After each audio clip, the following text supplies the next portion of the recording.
and then the only ma wafu betima ma na mu mochena sem and I said you anybody okoto na say wudi na hwe aduane anima I say ya say kakra come di unti no o common bread na o de common bread en adi na udi wia afi wada be 2 hours 3 hours akire no afi ono so I started in anibere so den e ba wo so nkaye bi wo ha maka nkaye dum bi wo ha ye ti si ho a e de asamba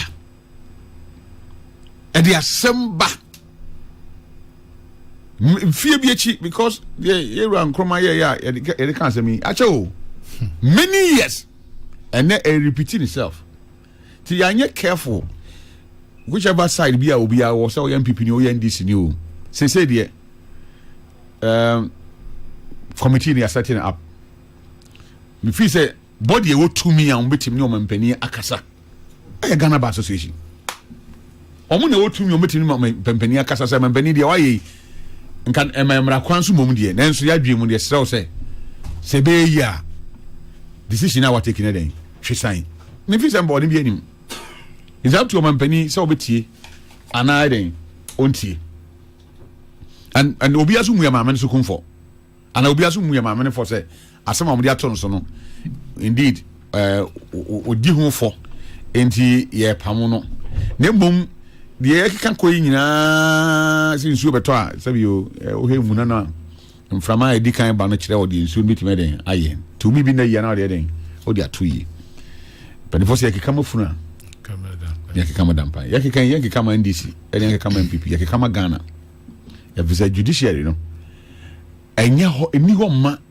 amanyuku bi no ewo ho ma omen no na sei I say ameti mranti omudi otumfo atem na ene mabawa mitimi say eh na baby a ya ka na anya yi na court kra ka na yi a ona yede kono ho wo say na gunu ho fie di na tem na eda be chima beto baby a wo no wo beje kwan obefa so obesom penifo say na dia so onan na don say sane ada de on sane na bebom no edi say ye court na ye nyina ye wo amentimi ho ase ba empo on presidential election results krana ye timi di koma Supreme Court fodi no say ye kambom na ye twetwe na basta tutu ni sre MPP etunu die kura NDC etunu die kura body no say asay afa bedu ba bia wo de ye beba mam osudi beba no na body ni kura pro nti unya ba bia mfa nine insane den emfancy na dia asem go baba because you said bibia mu de insu kura tokura ni say MPP ni NDC ewum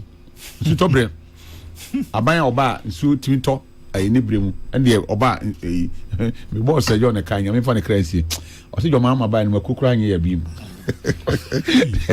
mama first time no o say mama ba no makukura no enye ya bim and I know say it was for a joke and say agrudi na odi nemum ya ma bibie wo mamu healthcare abaye MPP NDC Agrek abe MPP NDC education abe MPP NDC I say you know I go for sana MPP for sa kwa ni mu NDC for ba o ma sa ba chire MPP for sa kwa chire NDC for ba no ma sa kwa ni mu di mesre ebuo ni di mu ni ahobrase mu ewura mampani odaro meburu ye nyina ye pewasem ye nyina ye do the Ghana Bar Association for Oyekin for the sake of Ghana anti say bibi wo ma wo betimi aye amana ye yi na yamnua ba ya maame ye dofo na djuma oye no enye bibia ehu buro so a ebetime di o man nya na se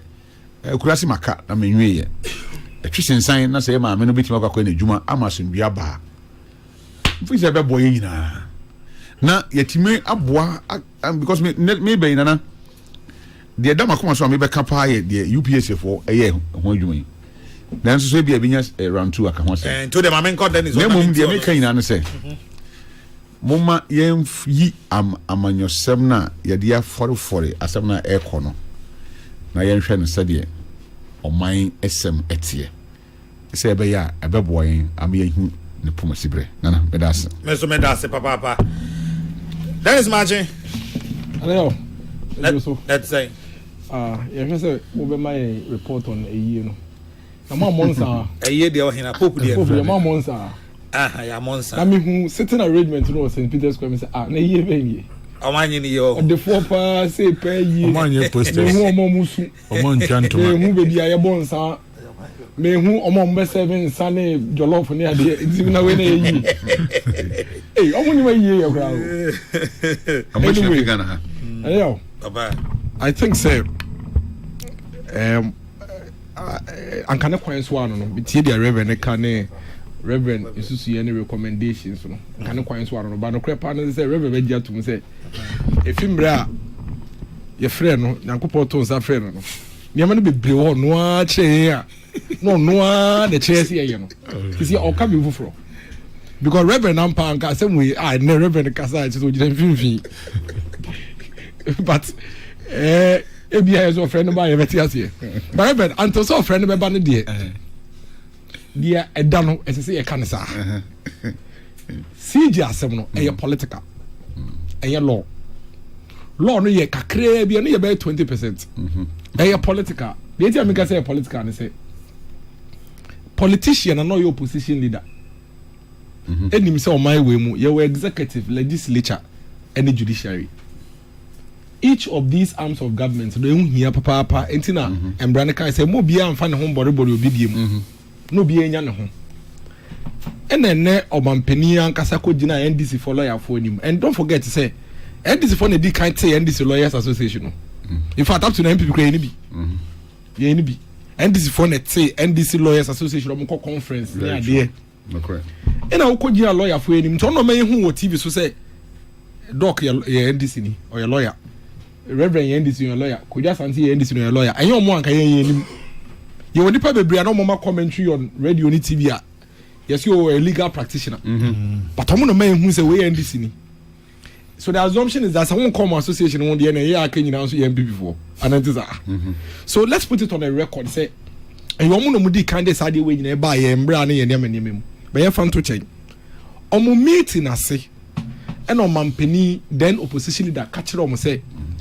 yen judiciary no asay na yen bench no embra so say e be balance bench no that was one statement he made e be discuss wa ha no sanso to so kai say say ye clean judiciary no nemum yen to mean clean judiciary no with the same chief justice and what does it mean yen to mean CSC judiciary because in your opinion and don't forget say doc as at the time o mampani kasa asem we no now whatever issue with judiciary was only a perception. Yeah. You perceive. You know, court in the kunima. You need to be kind of judge with your bias, and a judge why you say, "Sir," a perception, and that was a period that, and then this court, democracy is thriving. The judiciary is doing its work. This is how rule of law works. At the same court, the same judge. Case MPP judges. Ma all the Supreme Court judges tag so unanimous FC. So no sabe nim nyansa to me nchro madwen nyina sorry a double ne ma. That was the tag opposition leader now president and in the party and the judiciary. Enti few months to elections o catch Ghana for general party lawyers enim catch am say ye be CSC judiciary ne dia just say yenya chief justice for fra. What you have put in the minds of the people, they say, when they charge chief justice, we know, and to me, yeah, Juma. Fast forward, within 100 days, to me repel law on Galamsey, law on mining, LI on mining on in forest reserve, to me, yeah, over 180 MPs. Within 100 days, promise university for so many school fees, I'm going to be within 100 days. Galamsey ye huano no I escalate o MP o win nananom so ye Galamsey wo upper denture east o say upper denture west wo baby wo chairman and wo party for bo soldier for wo ko etiwa easter wo party for Galamsey aboso untumi so ano ye niema wo kan after over Galamsey nyina untumi ye wo bray 120 day social contract one out trouble you untumi ye more than 40% impo. Nemum, what to me am our party for cultural fictitious? Any nonsensical petition. What day?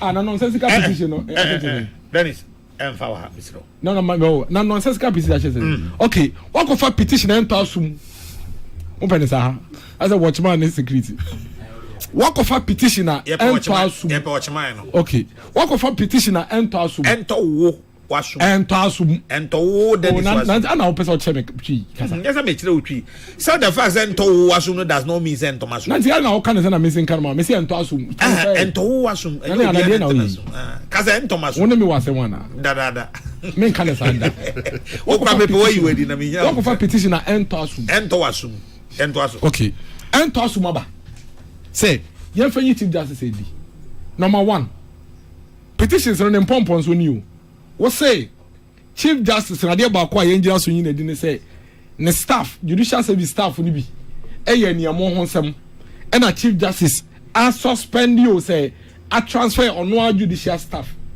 e no ka petition no ade ba kwa ka petition no so ne say chief justice ne ba ene ni kunu etukwan akwa abrochire on mine account into yen ba ko e ka won say chief justice and other judges etna case bi so na sa case no so no musi di no won ne nya adwe into yen the atoso e nine ene say chief justice and lawyer bi nya kasa wo court enu nti yen chief justice edi na sebe na na yo into wankasa we Ghana ni also all right to speech etazum etowasum enya me na meka usuro me usuro me and based on this no but ento wasum njese entomasum anase ento obi so aso want to be anka wo dey do just want to be anka wo dey want to be anka state position esa dey ne nke nyina ebe to na me want we editorial ka opposition dey bia we want to be anka enti na me se me usuro hwe no for the records we want to be anka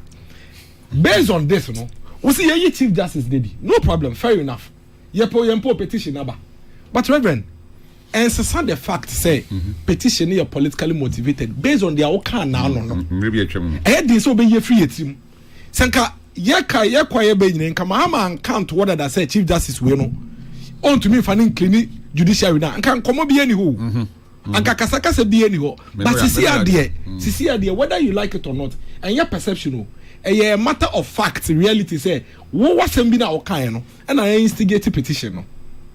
Then we come to the other side of it. Maybe him say chief justice or kodada because I didn't premeditated. Inti akwen bia ebe fa so ebe ma odi mbone ni ahanga noko emfa me ho enye masem because like I keep saying say wo kofa ma me lodi na kra be chief justice a on fa mra foforo emfa be di yasem Ghana mra na no de be di yasem say me nto mra ya chief justice ntu me fa me free me dem emfa me nkoje o inti me fa ho after all Superior Court what the crampono. Say your chief justice in one case so. Omodoso. It was a sabakwa when you hey. Into me and yamasem.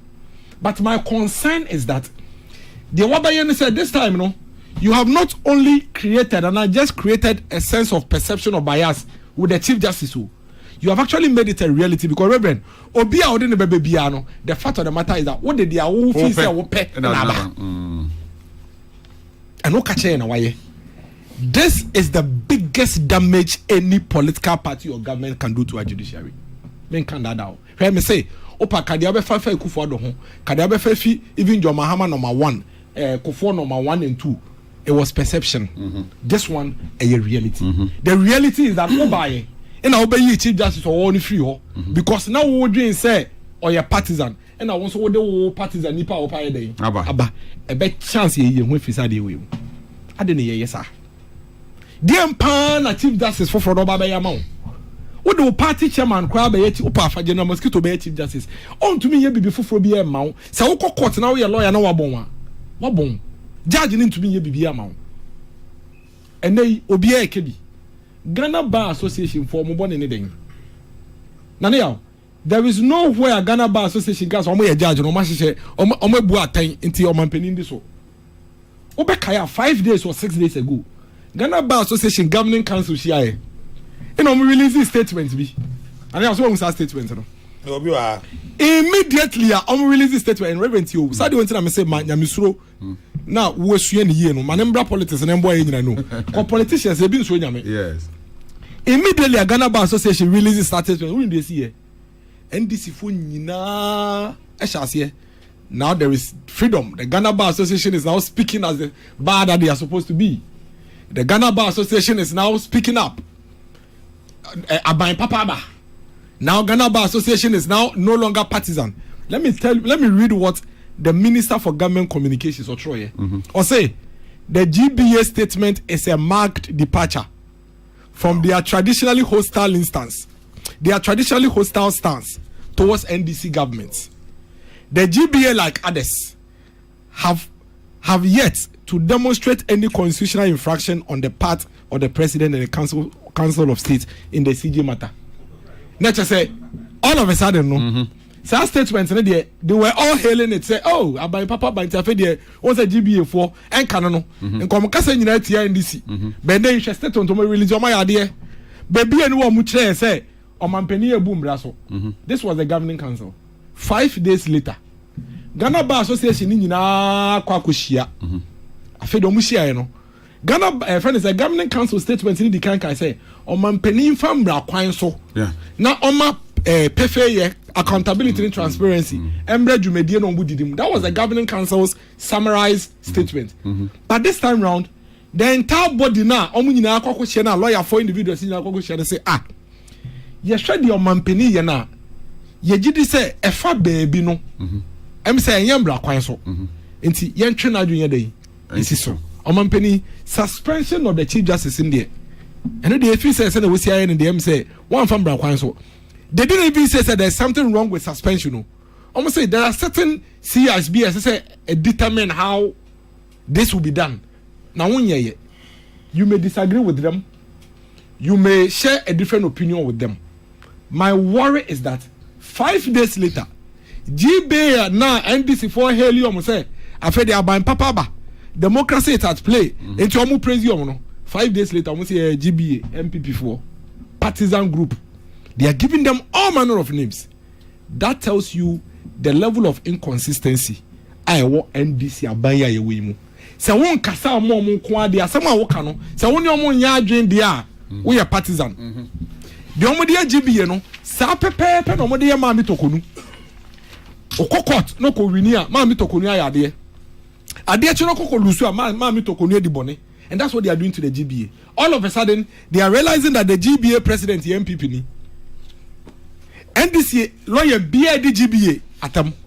NDC lawyer BA DGBA atam. But these same NDC lawyers 5 days ago, President GBA said finally our association is back on their feet. What kind of hypocrisy is this? But only BB NDC function then who position on woman. And now, omunye opposition and tomano every omo ye de enya share opposition and tarenda da. Aka peace no wo mo ho omunyima ye ne ye ne preko. Because omoda so share opposition at anything the more kasa se no musikasa no omunya hu se on mine day ye re ne ye kra ne ye bibia hwo munsa. The protection of our democracy, the enhancement of our governance, the progress and development of this country, you know, ye de nyina momo.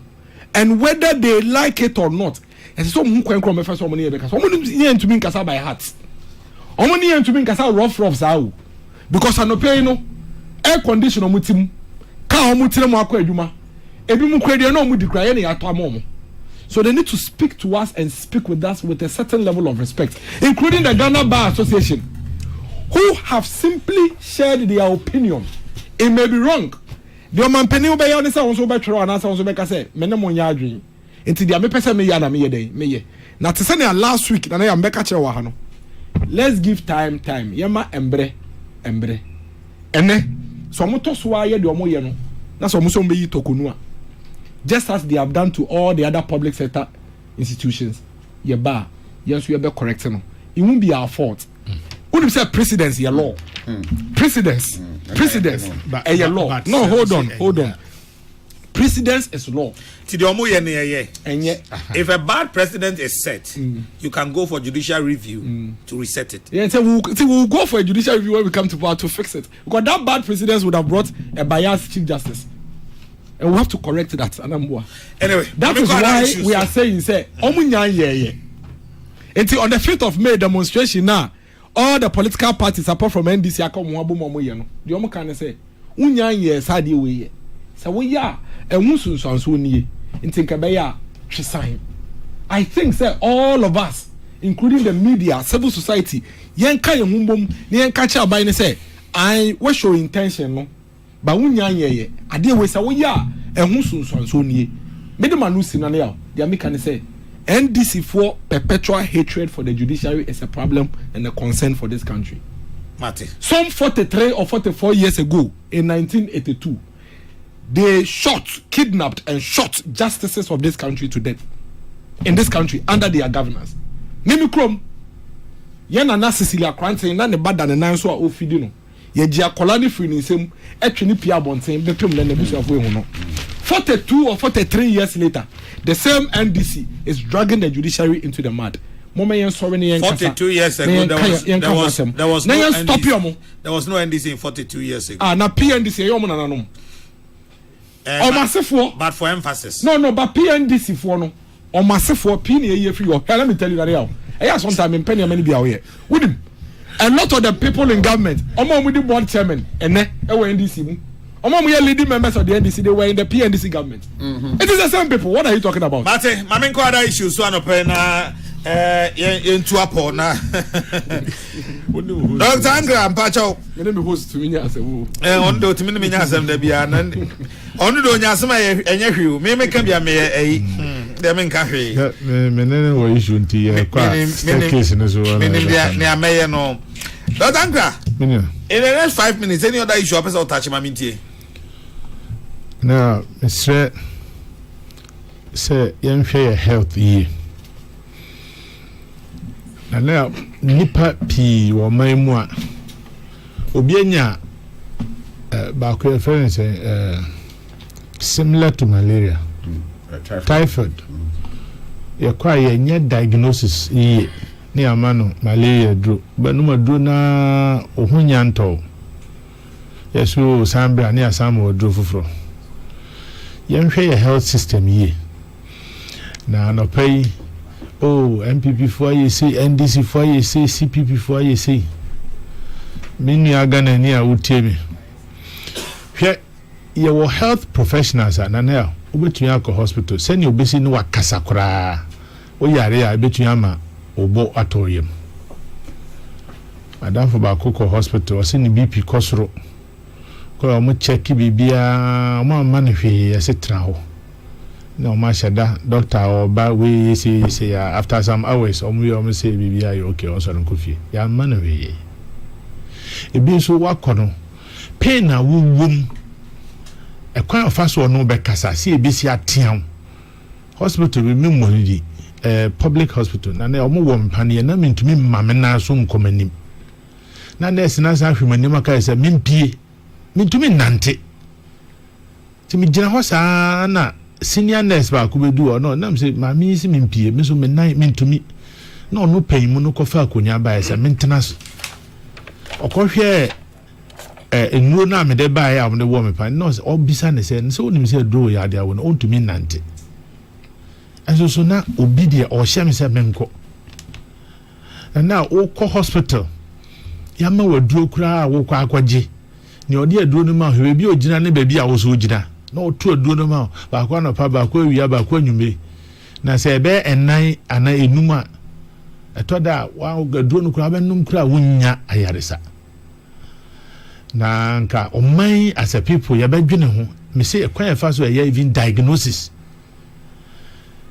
professor bi wo lego o say wo hu ne ya ne say nani e pronsio nani ya no wosa okoya ani amano eye drop o di gudani so na otwemienu na onhu improvement bia na coincidentally o ko conference e Canada no ko na o ye complaint say ne colleague no mde ne ko ye diagnosis I say moja bi eda ne kwan achi ha ne ti na chi say no mo de niam akototo so mo ye dem ya anania nani na ye no wosa na ejai so tra gana ha ke dia duro gunani so ama nani na na nke ni problem e be senya problem inti Ghana Medical Association nurses and midwifery council Mr. Mwanopai ebi mo ye adwuma pa if you look at the lives of Dr. Pobi ne nasefo ebi mu ye adwuma pa but one wa akwata hospital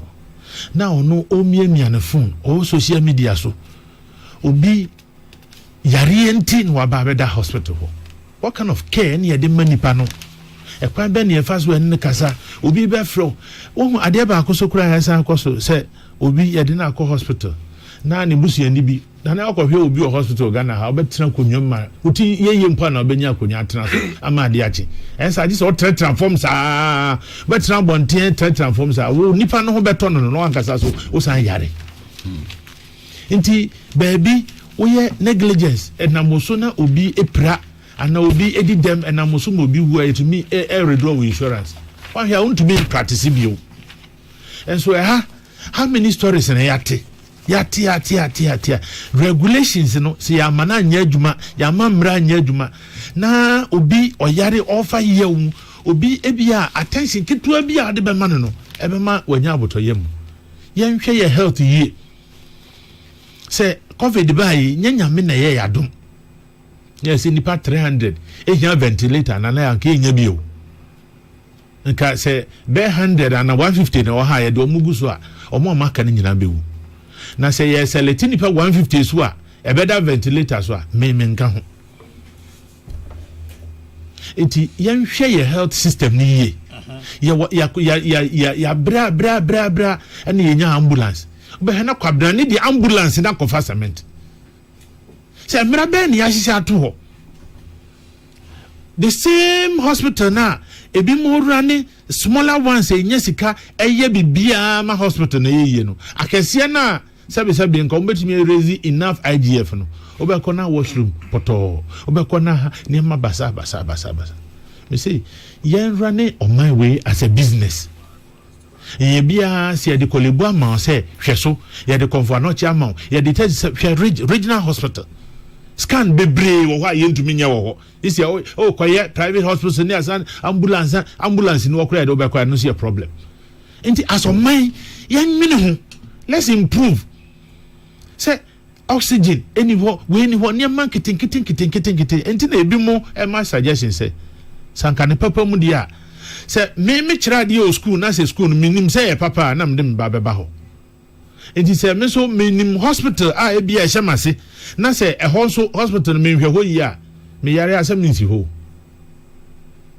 say current government to former government officials omo ahin na ekokolebu omo ahin na eko 37 eko range ana uncampable Lankwantana hospital enti yeni sankomo yiye and let's charge those who are clothed with power omo ye de oman ni sika ahye omonsa omo a association for omo hwe professionals ni bi omo ye adwuma enokre demo onhu a enye omo adwuma yiye no kwan be ne ye fa so a omo betumi ama a better service because obi gina park so bobo na unim se we pa de osanko shego no bobo no to twene a wotenchen a obuafu also obi kwakira de wankire ana okira de no wankire ni ya obuafu ne mo obi esese ohwe me a me yare ana me busuani bi oyare na wanya na adwuma yi a na ya de ne ye mari mi sa unuanu ma aka no na ye hwe de ebetumi aye Dr. Benjamin Ochiran Kramedase Reverend Charles Osu nana asam na Dr. Diabayo na sere mudi kan kan no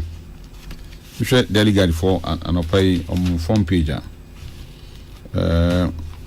wama ya tiase se animdifo ewo UPSC ene animdifo ahodo ehia na timpo nyina se Ghana be fa no tuma pafra sika enyunu oman no afibia o my tiase about 9 billion Ghana cedi ekokwa yehu babia sika no ewo enti se when year the doctor ekan iba doc penifo se nto wa na wada kroimu eyo man Ghana yi yini diagnosis center aye first class se you suspected disease bia I say diagnose you na etimi so anon time within 4 or 5 days or even a week krana ebi Ghana otie ya na private firms yi wa na ya mo akoho wanya ntem kwa na 3 weeks ibi kra ya 1 month na de ya kra kese makan hada appointments that you book to see consultants. Say obi yare na ko hospital. No time Na your amount be 3 months or 4 months. So ba be who consultant. Tinipa no obi do no nipa no wawu. And anything I say appointee will be say omra meye abanya juma, especially ministers no. Mother o meburu. Some sectors bi wo ha mesremo. Mu yemfa abotre enya juma. And in nipa enya juma or that sector ho. Because na yare yapa o. Obi eni ho pa yare. You must say sika we I 9 billion Ghana cedi a co waste yen hu no. Hospital equipment it to be tobi. O ko le bu ba bi eni ho yetena o. Say all the patient akwa ye o ba bi a ye dey see o say all the patient ba bi obi tima tena say akonya bi eni ba bi a. Wa untim tena ward ho untim kwa chi so because ye nyawa ese en sakam. And it almost across all the hospital centers na ye wo nyina. Ba bi eni ho obi tima nya atena. Meanwhile, hospital so nipa yare obi na do obekọ wantimi nko 9 billion Ghana cedi akwan bebre a say nyina yentimi ntua ka nyina ke betimi diskai bi den aye in fact schools bi wo ha e ka say insu to yi school under trees and that's all omutimi nko school eniema yehia aye de betimi ya boa enipa brabo I see a dream home. In fact, I say in the person. There be a me can say media me mentor no Donald Trump. Na oba ben the very day ya swear in na wa command a public speech na supporters go. I want to question sign executive orders.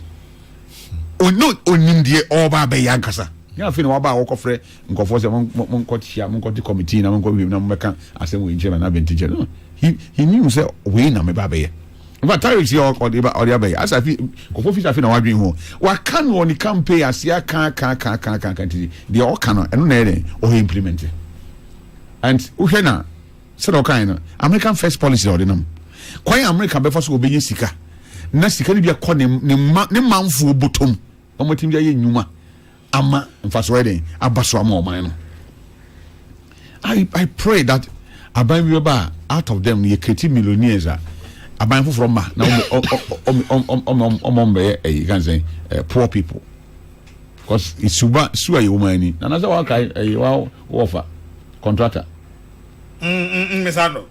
misando be wa edu ba bi na oton na japade kra enso wa ye adwuma ma aban yentua ne kai say we party di nti we party we nti no it aka nyi na ye tua kampo no na omo no negotiate e kan say percentage ye be ye free sika no ya ma no ya tew sika no percentage na free this is Ghana di kwan ye de ye ho e faso leakages e wo hoyi I pray that nka ban e forum bia and I hear say UPS 4% ye na 1% ye no national forum ma obi ya timi babie den e be kire na dwene ye kwan ye be faso a ye be yesika de abo o man hu ban ti doc eye asem hia pa o na nto wa ye kan se ya wontie unless nyame bo nyame anya wadom na se yare bi bo na ye twon de se koto hospital ye timi kire duro ma obi knowing that adria eduro de mani pay ye de man kwa enkosi hwe no o busuafo akope bosia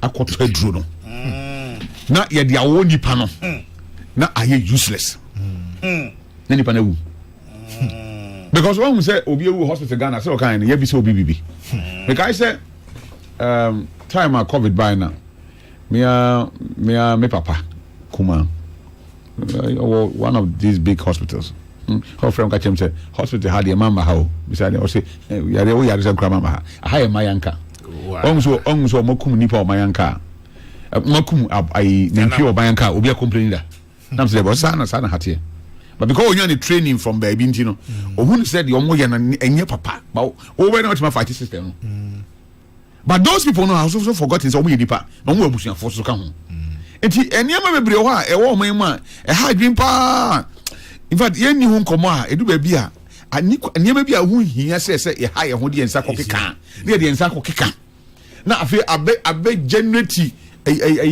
tension